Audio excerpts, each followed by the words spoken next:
Executive considered an update on the transmission of the virus across Northern Ireland. And as we are all aware, COVID-19 has dug into our communities and is looking for every opportunity to spread. Comparing on-the-day figures for December the 2nd and December the 8th, we can see a rise in the number of recorded cases across every council area. And although relatively small increases, they show that this virus is still very much with us. But by our joint effort, we have managed to get the R rate for cases to around 1 and slightly above 1 for hospital admissions.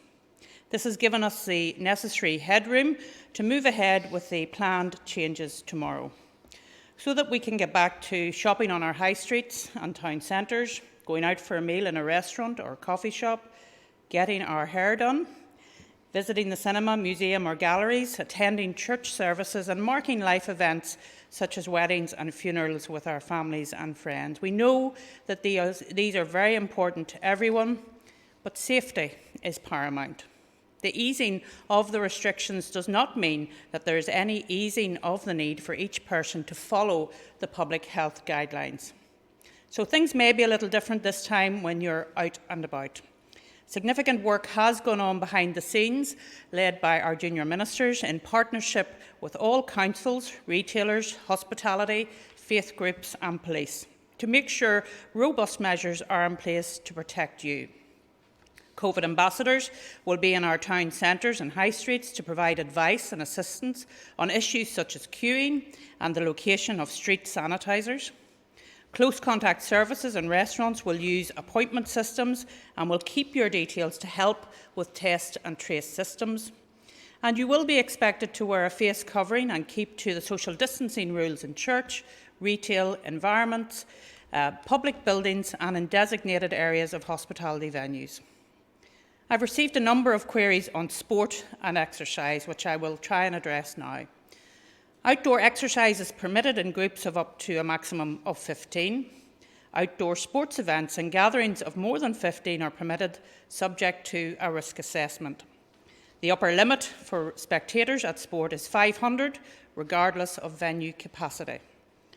As COVID-19 is spread by respiratory droplets, indoor group sport or exercise is not permitted where exertion can cause participants to become out of breath.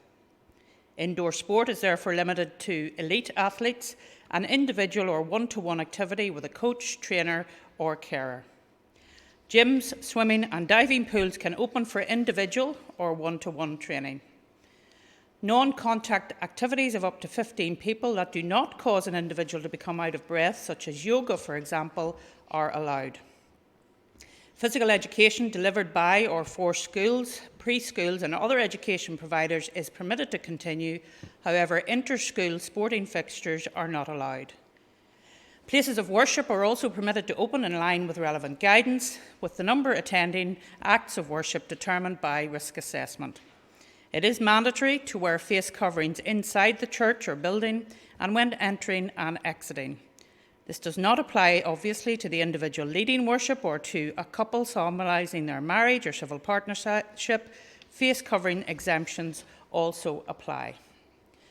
Now, I know many of our thoughts are turning to Christmas, but we are not there yet. Limited gathering in homes will be possible from December 23rd to December 27th, but not before. And I hope that all those who wish to swap over bubbling arrangements into a Christmas bubble have now done so as part of their safety preparations. But just because we can't extend traditional hospitality does not mean that we cannot reach out to others who may be feeling the effects of loneliness. This may be a neighbour, colleague, or from your wider family. We know that people who are not in paid employment, who are older, or not enjoying full health can feel more isolated.